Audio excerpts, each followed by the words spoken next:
أعوذ بالله من الشيطان الرجيم بسم الله الرحمن الرحيم والصلاة والسلام عليك يا سيدي يا رسول الله وعلى آلك وأصحابك يا حبيب الله. محترم ناظرین السلام علیکم ورحمۃ اللہ وبرکاتہ. ناظرین گرامی، گزشتہ ویڈیوز میں ہم اللہ تعالیٰ شان کی ذات کے حوالے سے کچھ ایسے الفاظ جو کئی الفاظ ہیں ان کی وضاحت میں ویڈیو بنا رہے ہیں. تو انشاءاللہ آج کچھ اہم موضوعات پر گفتگو کریں گے، جن میں پہلا موضوع تو اللہ تبارک تعالیٰ کی ذات، اللہ تبارک تعالیٰ کے ذکر اور یاد کے حوالے سے ہوگا، اور دوسرا موضوع بدنگاہی کے حوالے سے ہوگا کہ بدنگاہی کرنے کا کیا گناہ ملتا ہے، بدنگاہی کرنے کی کیا سزا ہے، قیامت میں اس کی کیا سزا ملے گی. تو اس حوالے سے آج ہم بات کریں گے. ناظرین، علماء کرام فرماتے ہیں کہ کاش حقیقی معنوں میں ہمارے ذہن میں ہر وقت یہ بات چلی رہے کہ اللہ عز و جل ہمیں دیکھ رہا ہے، یعنی ہر وقت ہمارے ذہن میں یہ بات موجود ہو، یہ بات بیٹھ جائے کہ اللہ ہمیں دیکھ رہا ہے. وہ فرماتے ہیں کہ گناہوں کا صدور بالکل بھی نہیں ہو سکتا، یعنی دیگر بندے سے گناہ صادر ہی نہیں ہوگا جب وہ یہ عقیدہ رکھے گا کہ اللہ عز و جل ہر وقت ہمیں دیکھ رہا ہے. اس حوالہ سے حضرت سیدنا امام ابو القاسم قشیری رحمۃ اللہ علیہ فرماتے ہیں کہ حضرت حصری رحمۃ اللہ علیہ فرمایا کرتے تھے کہ ایک بار بیٹھنا 1000 حج کے برابر ہے.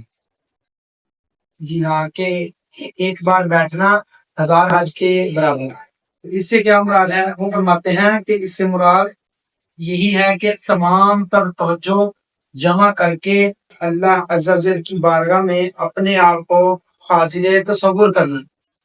یعنی وہ فرماتے ہیں کہ دنیا کے تمام معاملات کو ترک کر کے بندہ خود کو دل جوئی کے ساتھ اللہ جل شانہ کی پاک بارگاہ میں حاضر سمجھے کہ میں اللہ کی بارگاہ میں حاضر ہوں، اور دنیا کے تمام معاملات کو ترک کر دے اور خود کو اللہ کی بارگاہ میں دل جوئی کے ساتھ حاضر تصور کرے.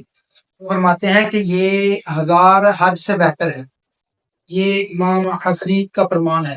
اللہ تبارک و تعالیٰ ہمیں بھی تمام معاملات کو ترک کر کے اللہ جل شانہ کی بارگاہ میں خود کو حاضر تصور کر کے اللہ کی بارگاہ میں بیٹھنے کی توفیق عطا فرمائے. اور ناظرین، دوسرا جو موضوع ہے بدنگاہی کے حوالے سے، تو اس پر مختصر سی گفتگو کرتے ہیں کیونکہ آج کل ہمارا جو معاشرہ ہے بدنگاہی کی طرف بہت زیادہ گامزن ہے. یعنی ہمارے معاشرے میں بدنگاہی عام ہو چکی ہے، بہت زیادہ بدنگاہی پھیل چکی ہے. اس بات پر بالکل بھی توجہ نہیں دی جاتی.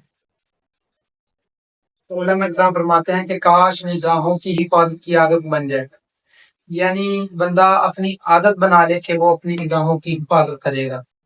اور فرماتے ہیں بدنگاہی کا عذاب برداشت نہیں ہو سکے گا. حوالہ سے علامہ ابن جوزی رحمۃ اللہ تعالی علیہ نقل کرتے ہیں کہ جس نے نامحرم سے آنکھ کی حفاظت نہ کی، یعنی جس شخص نے کسی نامحرم کو بدنگاہی کے ساتھ یعنی اپنے غلط ذہن کے ساتھ دیکھا اور اپنی آنکھوں کی اس سے حفاظت نہ کی، تو بروز قیامت اس کی آنکھ میں آگ کی سلائی پھیر دی جائے گی.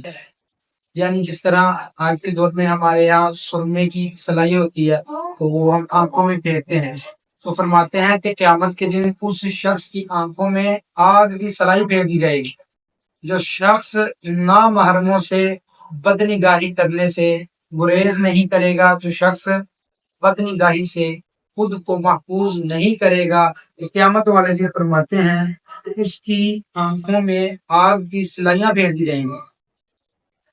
یہ بحر الدموع کا صفحہ 171 اور 172 ہے.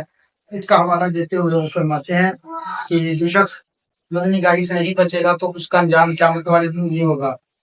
اور حضرت سیدنا جنید بغدادی رحمۃ اللہ علیہ سے کسی نے عرض کی یا سیدی میں آنکھیں نیچی رکھنے کی عادت بنانا چاہتا ہوں، تو کوئی ایسی بات ارشاد فرما دیجیے جس سے مدد حاصل کر سکوں. تو فرمایا کہ تم اپنا ذہن ہمیشہ کے لیے یہی بنا لو کہ میری نظر کسی دوسرے کو دیکھے اس سے پہلے ایک دیکھنے والا مجھے دیکھ رہا ہے، یعنی ایک واحد ذات مجھے بھی دیکھ رہی ہے اور وہ ذات اللہ جل شانہ کی ہے. اللہ تبارک و تعالیٰ ہمیں اللہ عز و جل کی دل و جان سے خوشنودی کے ساتھ عبادات کرنے کی توفیق عطا فرمائے اور اپنی آنکھوں کو بدلی دائی سے محفوظ رکھنے کی توفیق عطا فرمائے۔ وما علینا الا البلاغ المبین۔ السلام علیکم ورحمۃ اللہ وبرکاتہ۔